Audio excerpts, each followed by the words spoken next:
Buenas tardes, maestra. Nosotros vamos a hablar sobre los trastornos de ansiedad. El equipo está conformado por Medina García, Laura Denis y Domínguez Romero Saraí. Somos del grupo 371. Vamos a iniciar hablando de la etiopatogenia. Los factores biológicos sería principalmente la predisposición genética. Esto es una vulnerabilidad biológica primaria condicionada genéticamente. Se ha encontrado en la mayoría de los trastornos de ansiedad, pero con mayor contundencia en el trastorno por pánico, trastorno obsesivo compulsivo y fobia social.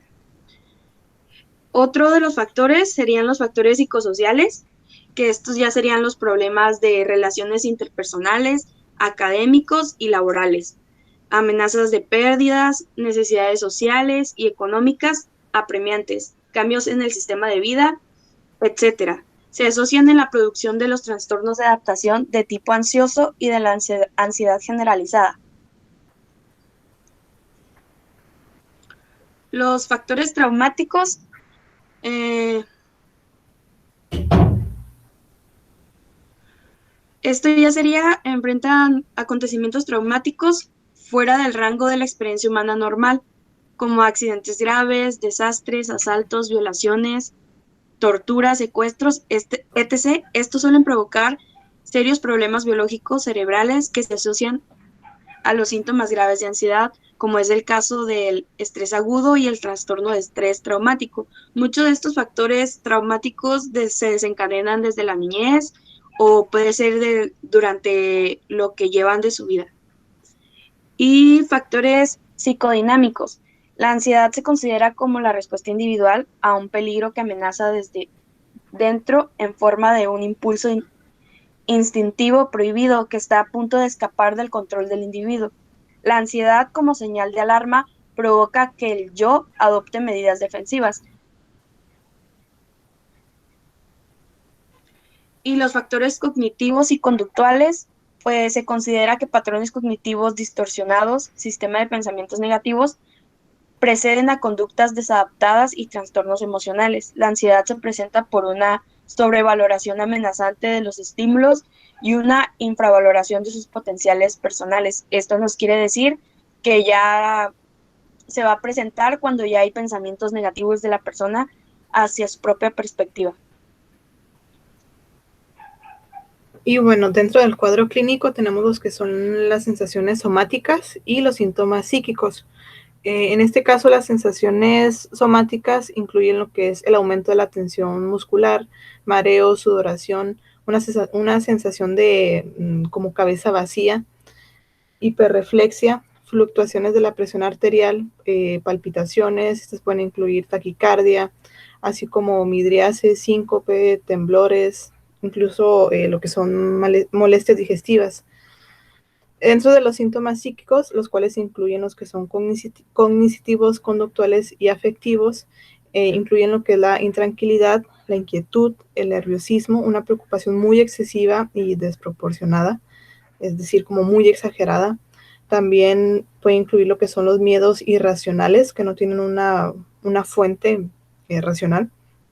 Ideas catastróficas, aquí puede incluirse lo que es la sensación de muerte inminente o la idea de que nos puede pasar algo y podemos morir, así como el deseo de huir y el temor a perder la razón y el control, o sea, es decir, volverse loco. Y bueno, algo importante que mencionar ahorita, como dijo mi compañera, existen varios trastornos de ansiedad y bueno, cada trastorno de ansiedad tiene diferentes síntomas, pero todos los síntomas se agrupan alrededor de un temor o pavor irracional y excesivo. Ese es un punto muy importante. Y bueno, vamos a hablar lo que es la neuroanatomía de la ansiedad de una manera general. Y en primer lugar tenemos lo que es el tálamo. El tálamo, bueno, se localiza en el centro del diencéfalo, aquí como podemos ver en la imagen, y bueno, este se encarga de canalizar los estímulos ambientales a toda la corteza cerebral. En situaciones de peligro, el tálamo retransmite las señales sensoriales hacia la amígdala, que es esta de aquí. Perdón, esta de aquí. Y bueno, la amígdala es una estructura localizada en el lóbulo temporal, el cual, bueno, se encarga de coordinar y regular las reacciones de alarma, involucradas lo que es el miedo y la ansiedad. Esta envía proyecciones a estructuras, lo que son subcorticales, como lo es la corteza prefrontal y sensorial, así como el hipocampo, la corteza olfatoria, el núcleo accumbens, etcétera. Después tenemos otra parte involucrada que es el hipotálamo. Este está involucrado en la actividad simpática y de la liberación de neuroendocrina, o sea, libera ciertos neurotransmisores o ciertas hormonas, así como neuropeptídica, que es inducida por el estrés. Después tenemos lo que es la corteza orbitofrontal, la cual, bueno, esta interpreta los eventos emocionalmente significativos, seleccionando y planteando el comportamiento de respuestas ante una amenaza, así como también monitorea la efectividad de estas respuestas. Y bueno, cuando tiene altas concentraciones de serotonina, aquí se involucra lo que es la interpretación de lo que es la materia emocional, o sea, las emociones. Después tenemos lo que es el hipocampo. Bueno, el sistema hipocampal tiene conexiones con estructuras límbicas y áreas sensoriales dentro de la corteza cerebral. Esta tiene altas densidades de receptores que son 5-HT1A, que son neurotransmisiones de serotonina endógenas. Y bueno, se cree que juega un papel muy importante dentro de lo que es la ansiedad.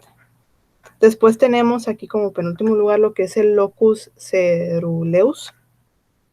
Este es el principal núcleo que contiene norepinefrina en el cerebro y su acción está regulada por receptores GABA benzodiazepínicos y, bueno, así también como serotoninérgicos. Eso con un efecto inhibitorio. Bueno, esta parte en específico se encarga de enviar referencias a la amígdala, al hipocampo, al hipotálamo, entre otras estructuras, así como también la médula espinal, los cuales están implicados en el comportamiento del miedo y la ansiedad. Es por eso que esta parte es una de las más importantes en cuanto a la respuesta de cambios del medio interno y del medio externo. Después tenemos, ya por último, lo que es la sustancia gris ductal, perdón. Y bueno, esta parece estar muy ligada a la respuesta al miedo. Bueno, el miedo, pero puede ser muy ligado a lo que es un peligro inminente, por ejemplo, el ataque de un animal, el cual es transmitido directamente hacia la amígdala, desarrollando un comportamiento defensivo a través de esa sustancia. Y bueno, también tenemos lo que es el peligro menor, que en este caso provoca un comportamiento de congelamiento, ¿no? Cuando estamos en peligro o atacamos o nos quedamos así como paralizados.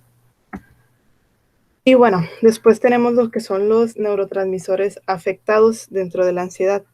En este caso tenemos 4 que son los principales, que es la noradrenalina, la dopamina, la serotonina y el GABA. Y aquí tenemos 6 mecanismos diferentes, los cuales voy a explicar de la manera más breve posible. En primer lugar tenemos la hiperactividad adrenérgica. Esta estimula lo que es el locus ceruleus, que es lo que mencioné ahorita anteriormente, este de aquí. Y bueno, no se tienen muchos estudios respecto a esto, pero por ejemplo, se ha probado que en animales que están expuestos a estrés severo provoca una masiva liberación de noradrenalina. Y estimula lo que es esta parte que les mencioné y así como la amígdala en pocas cantidades. Y por ejemplo, en lo que es la fobia social, se encuentra una hiperactividad de este receptor. Después tenemos en segundo lugar lo que son lo que es la hiposensibilidad de los receptores GABA benzodiazepínicos. Y bueno, aquí hay que aclarar que hay 2 tipos de receptores GABA, que es el A y el B. En el caso del A, es un complejo receptor macromolecular que es postsináptico. Este está asociado a los receptores benzodiazepínicos, como dice el nombre, y abundan en gran cantidad en lo que es el sistema límbico y así como en el cerebelo y la corteza. Y bueno, cuando tenemos el receptor GABA A activo, disminuye la excitabilidad neuronal, provocando una acción inhibitoria. Y en el caso del GABA B, que es presináptico, al ser estimulado, libera lo que es el GABA, de algunos aminoácidos que también son excitatorios, y esto es muy común en pacientes con trastornos de pánico. Después tenemos lo que es la disfunción serotoninérgica. Bueno, en este caso existen muchas investigaciones que comprueban la participación de la serotonina en lo que es la génesis, en el gen de lo que son los trastornos de ansiedad, especialmente en los trastornos de pánico, en la fobia social y en los trastornos obsesivos compulsivos. Bueno, realmente es muy difícil especificar si el problema es un déficit o un exceso de ese neurotransmisor, que es la serotonina. O bien, no se sabe si se trata también de una alteración en la sensibilidad de los múltiples receptores serotoninérgicos pre y postsinápticos. Se cree que es por dos factores, que puede ser por una hiperactividad de la serotonina o por una hipoactividad de la serotonina, de igual manera. También dentro de algunos estudios se ha dicho que la serotonina tiene efecto ansiogénico y ansiolítico. Por ejemplo, en este caso, en las vías ascendentes que va desde los núcleos dorsales de la amígdala y la corteza prefrontal, se detecta lo que es una hiperactividad de la serotonina, y se cree que eso sería responsable de la fobia social. Y eso sería como una causa de lo que provocaría la ansiedad. Y también es como lo contrario, también se dice que puede ir de los núcleos dorsales a la sustancia pericuaductal, que también es la que mencioné anteriormente, y esto puede ser responsable del trastorno de pánico. Y bueno, la serotonina en este caso está siendo ansiolítica, o sea, es decir, que se reducen los niveles de ansiedad. Y también dentro de la disfunción serotoninérgica está el desbalance de serotonina y dopamina. Aquí ya se involucra lo que la dopamina, que sería otro neurotransmisor. Bueno, en condiciones normales, la serotonina estimula los heteroreceptores localizados en las fibras nerviosas de los receptores de dopamina. Y bueno, esto ocasiona como una inhibición de la liberación de la dopamina hacia el espacio intersináptico, y eso es lo que provoca el desbalance.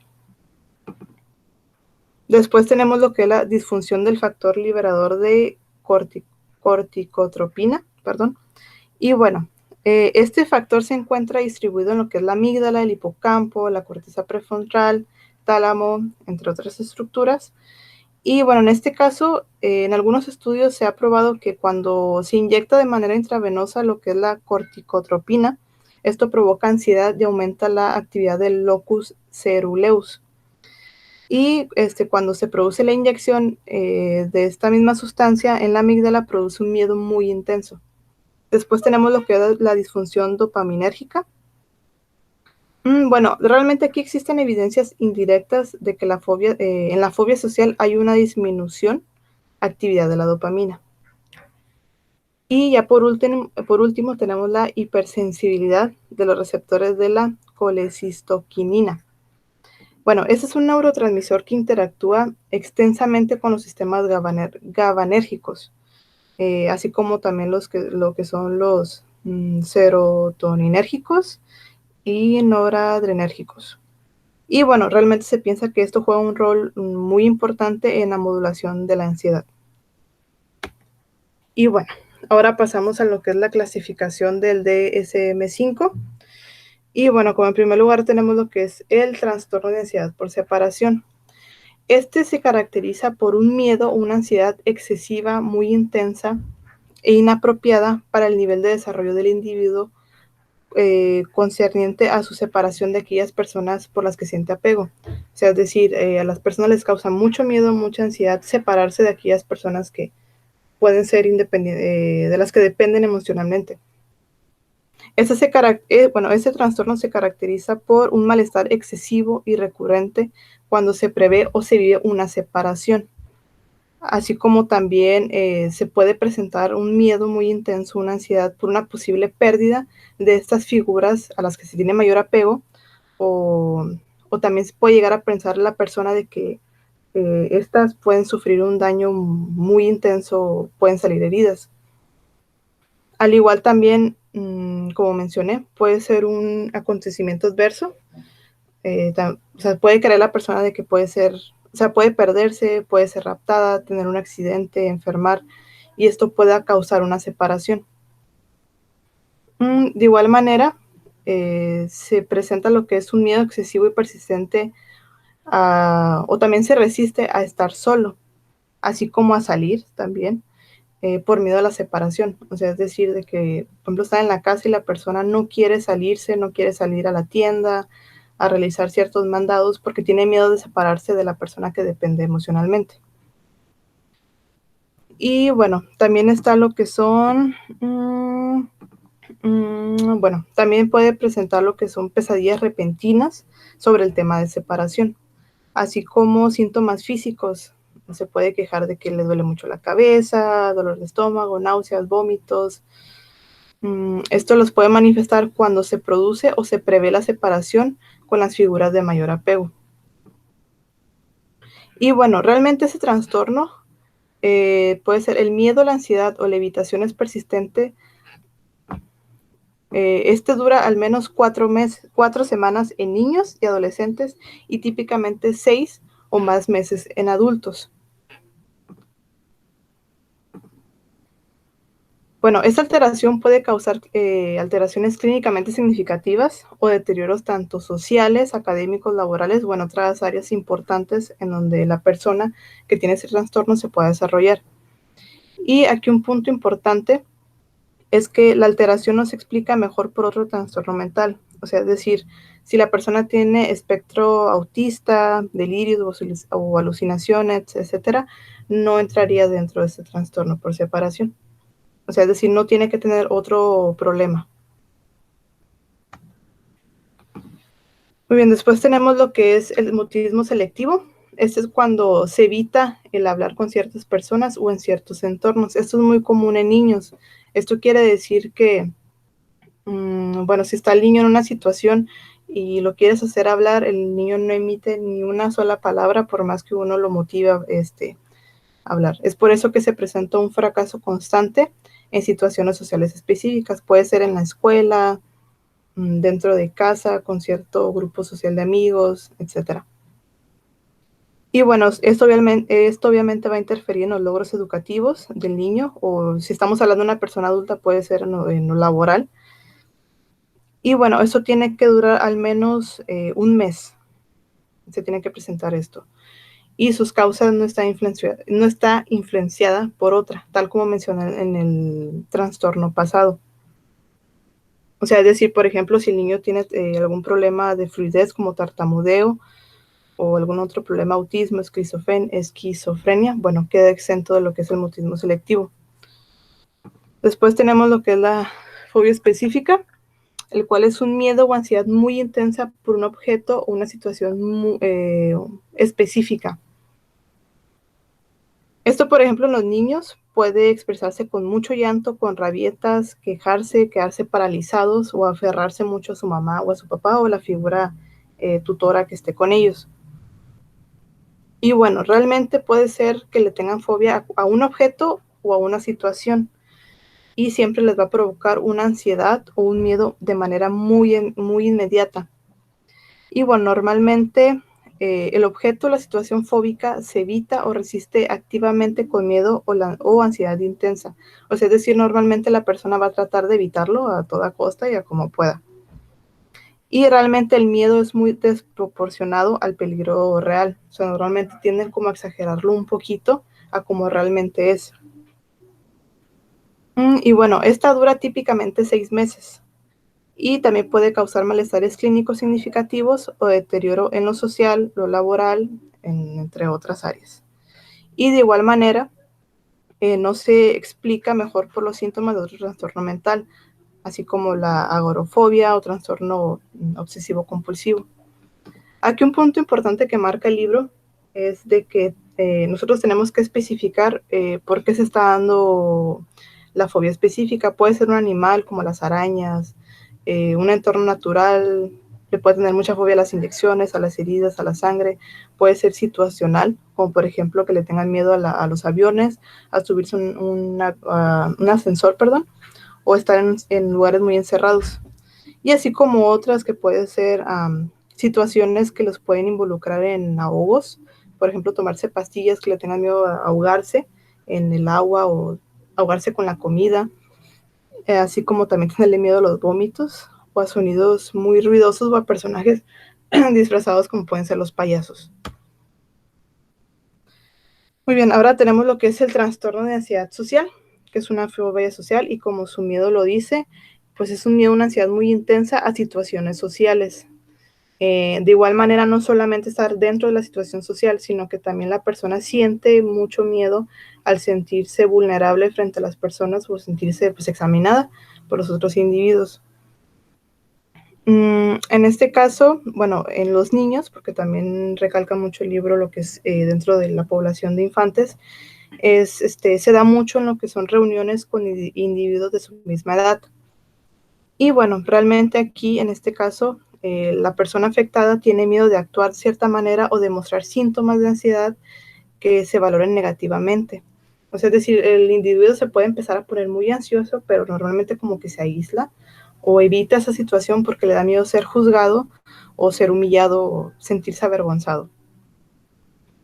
Y bueno, normalmente cuando tú le hablas a esta persona de una situación social, de una fiesta, un evento, siempre va a sentir un miedo o una ansiedad. En este caso puede ser intensa. Igual la duración va de 6 meses o más. Entonces, se tiene que presentar durante este periodo para que ya sea considerado como trastorno, al igual que las anteriores. También tiene malestares clínicamente significativos o deterioros. En este caso, lo más fuerte va a ser en el aspecto social. Y bueno, en este caso se tiene que especificar por qué se está evitando y con qué está relacionada este tipo de trastornos de ansiedad social. Y se tiene que especificar muy bien si el miedo solamente se limita a hablar o actuar en público, como un miedo o un pánico escénico que le dicen. Bueno, después tenemos lo que es el trastorno de pánico. Bueno, es una aparición súbita de miedo intenso o de malestares físicos que alcanzan su máxima manifestación en pocos minutos. Esas alteraciones ya presentan síntomas físicos muy específicos del trastorno de pánico, que son las alteraciones cardíacas, puede ser la taquicardia, las sudoraciones, lo que son temblores o sacudidas, inclusive la persona puede sentir hasta como escalofríos, sensación de dificultad para respirar, se sienten como que se están ahogando, dolor o molestias en el tórax. También muchas personas que les da ataques de pánico sienten que les va a dar un infarto y actúan como tal, así como sienten náuseas o malestar abdominal y bueno, sensación de mareo. De hecho, la mayoría piensa que en cualquier momento se pueden desmayar. Así como los escalofríos ya los mencioné. La parestesia, sienten como hormigueos. De hecho, inclusive se pueden como llegar hasta paralizar. Así como cuando se te entume la pierna, pero realmente lo pueden sentir en todos los miembros, inclusive hasta el estómago, la lengua, en cualquier músculo. Así como la despersonalización, miedo a perder el control o a volverse loco y miedo a morir. Que ya con todos estos síntomas con todos estos síntomas que presenta la persona, pues siente que se va a morir, que se va a volver loco, no sabe qué le está pasando y su cabeza como que pum, siente que va a explotar. Y bueno, realmente puede aparecer de manera súbita. O sea, la persona puede estar en calma total y de repente se empieza a sentir así de la nada.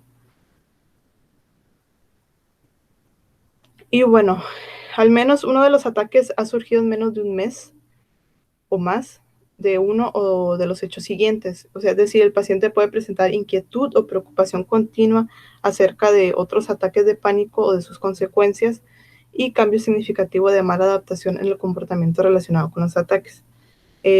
Aquí se entiende como que si a la persona ya le dio un ataque de pánico hoy, puede como generar un pensamiento obsesivo de que le puede volver a dar otro y es como un círculo vicioso. y realmente genera una inquietud, una preocupación muy continua en base a esto.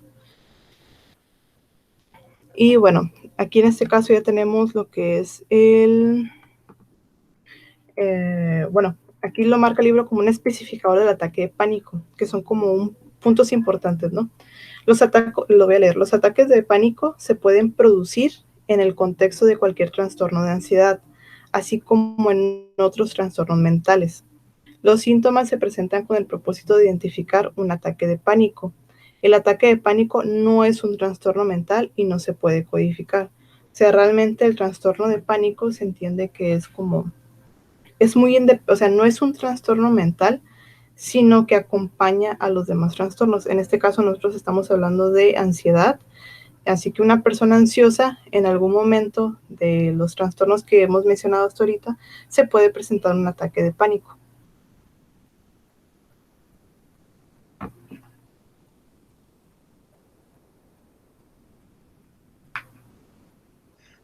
Bueno, para darle continuidad, vamos a hablar ahora de la agorafobia, que esta es un miedo o ansiedad intensa acerca de dos o más de las situaciones que les voy a presentar.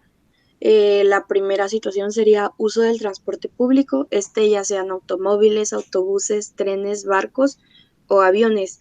Es un miedo y una ansiedad tan intensa que el tipo de personas que tienen agorafobia prefieren no usar ninguno de estos medios de transporte. Estar en espacios abiertos, zonas de estacionamiento, mercados, puentes, prefieren no salir de casa ya que es un miedo a no poder regresar a casa, a no saber cómo regresar. El 3, estar en sitios cerrados, tiendas, teatros, cines. Se da en situaciones donde haya grandes cantidades de personas o donde tenga que convivir con cantidades de personas. El punto 4, hacer cola o estar en medio de una multitud. Al hacer cola se refiere a hacer fila o tener que esperar con más gente, como les mencionaba en el punto de arriba, es el miedo de tener que convivir con más gente de la habitual con la que él convive. Estar fuera de casa solo es un miedo, como les comentaba, no puede regresar a casa, a perderse, a pasar por alguna situación que él no se crea capaz de poder enfrentarla por sí mismo. El individuo teme o evita estas situaciones debido a la idea de que escapar podría ser difícil o podría no disponer de ayuda si aparecen síntomas tipo pánico u otros síntomas incapacitantes o embarazosos. Un ejemplo, miedo a caerse en las personas de edad avanzada, miedo a la incontinencia, como les comentaba, perdón, es un miedo a salir de su zona de confort y tener que enfrentarse a una situación que no se creen capaces de poder enfrentar solos o por sí mismos. Las situaciones agorafóbicas casi siempre provocan miedo o ansiedad. Las situaciones agorafóbicas se evitan activamente, requieren la presencia de un acompañante o se resisten con miedo o ansiedad intensa. Cuando es muy necesario que este tipo de pacientes tengan que salir a hacer algo fuera de casa y enfrentar este tipo de miedos, pues es necesario que vayan con una persona de confianza, con un acompañante, para que se reduzca un poco ese temor de estar solo y no poder solucionar las situaciones que se puedan presentar. El miedo o la ansiedad es desproporcionando al peligro real que plantean las situaciones agorafóbicas y el contexto social cultural. El miedo, la ansiedad o la evitación es continuo y dura típicamente 6 meses o más meses. Esta es otra de las características que se toman en cuenta para diagnosticar a alguien con agorafobia, que este miedo o ansiedad pues sea continuo, tiene que durar 6 meses o más. El miedo, la ansiedad o la evasión causa malestar clínicamente significativo o deterioro en lo social, laboral u otras áreas importantes del funcionamiento. Debido a que estas personas tienen tanto miedo de salir de casa, pues se les complica llevar una vida 100% cotidiana y normal como cualquier otra persona, ya que sienten miedo ir a trabajar, sienten miedo tener que transportarse de casa a trabajo. Entonces esto complica una vida normal. Si existe otra afectación médica, enfermedad intestinal, inflamatoria, enfermedad de Parkinson, El miedo, la ansiedad o la evitación es claramente excesiva, aumenta aún más pues este trastorno. ¿Le das a la siguiente, por favor? Listo. Ok, ahora vamos a hablar sobre el trastorno de ansiedad generalizada. Pues la ansiedad y la preocupación excesiva que se produce durante más días de los que ha estado ausente durante un mínimo de 6 meses en relación con diversos sucesos o actividades, como en la actividad laboral o escolar. Esto ya es una ansiedad y preocupación a un grado que ya no se puede controlar tan fácilmente. No es como que te preocupes por una situación, un problema o alguna circunstancia por la que estés pasando. Es una preocupación permanente que te mantiene intranquila, e incapaz de poder pensar en otra cosa más que en esto. El individuo le es difícil controlar la preocupación. La ansiedad y la preocupación se asocian a tres o más de los siguientes síntomas, y al menos algunos síntomas han estado presentes durante más días de los que han estado ausentes durante los últimos 6 meses. Esto quiere decir que algunos de los síntomas que les voy a mencionar enseguida están presentes mucho más tiempo. O sea, estás preocupada más días a la semana que los que no estás preocupada. Y dice que en niños solamente se requiere de un ítem para ya diagnosticar este tipo de trastorno. Ok, inquietud o sensación de estar atrapado con los nervios de punta. Fácilmente fatigado, dificultad para concentrarse o quedarse con la mente en blanco. Como les comentaba, solamente pueden estar pensando en su preocupación, en lo que los tiene mal, y le dan vueltas y vueltas y vueltas, y por más que intentan es muy difícil liberar su mente y dejar de pensar en estas situaciones. Irritabilidad, por lo mismo de que estás constantemente preocupado y tu cerebro no deja de trabajar, pues se encuentran más irritables, se molestan con mayor facilidad. También tensión muscular. Esto pues también causado por el estrés y por la falta de descanso. Problemas de sueño, dificultad para dormirse o para continuar durmiendo, o sueño inquieto o satisfactorio. Esto pues ya refiriéndose a nuestras horas de sueño, una persona que esté intranquila, que tiene algo que no la deja poder descansar, pues ya empieza a tener problemas en los factores de sueño, duermen menos tiempo o duermen por periodos muy cortos y despiertan varias veces durante la noche, lo que no deja pues realmente que el cuerpo descanse, y mucho menos pues el cerebro, ¿no? De que se mantienen, están tratando de dormir, pero están pensando en cómo dormir, entonces ya hay una inquietud que no deja descansar. La ansiedad, la preocupación o los síntomas físicos causan malestar clínicamente significativo o deterioro en lo social, laboral u otras áreas importantes del funcionamiento. Una persona que sufre de este tipo de trastorno no va a poder estar concentrada en otras cosas, ya sea trabajo, escuela, porque va a estar pensando en este tipo de problemas que se pueden presentar. La alteración no se puede atribuir a efectos fisiológicos de una sustancia, una droga o un medicamento, ni a otra afectación médica, hipertiroidismo. La alteración no se explica mejor por otro trastorno mental. La ansiedad o preocupación de tener ataques de pánico en el trastorno de pánico, valoración negativa en el trastorno de ansiedad social, contaminación en otras obsesiones en el trastorno obsesivo compulsivo, separación de las figuras de apego, que son los trastornos de los que ya se les habló anteriormente. Eh,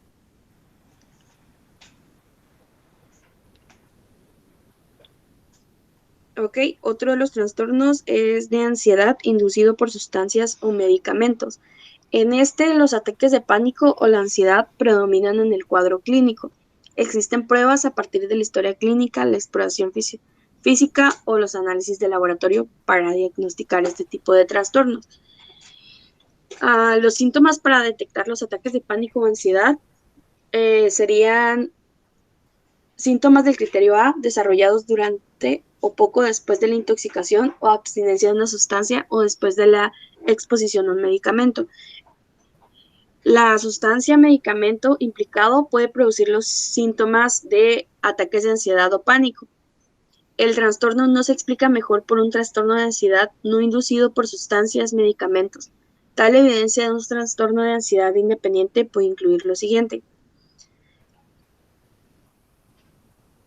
Los síntomas anteceden al inicio del consumo de la sustancia, medicamento, es decir, que este tipo de síntomas de ansiedad se van a presentar después de la toma de un medicamento que pueda ser el causante de estos síntomas, como uno de los efectos adversos, o después de que se dejó un medicamento y esto causa pues este tipo de síntomas. Después del cese de la abstinencia aguda o la intoxicación grave, existen otras pruebas que sugieren la existencia de un trastorno de ansiedad dependiente no inducido por sustancias o medicamentos. Por ejemplo, antecedentes de episodios recurrentes no relacionados con sustancias o medicamentos. Esto ya nos va a indicar que entonces no es un trastorno que causó por consumir un medicamento o dejarlo de consumir.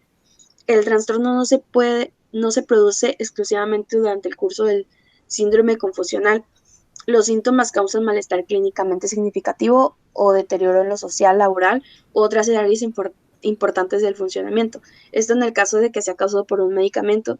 Si es un medicamento que está clínicamente recetado o prescrito, el paciente lo va a seguir ingiriendo y esto va a seguir causando este tipo de trastorno, lo que le va a impedir pues llevar sus tareas normales o cotidianas.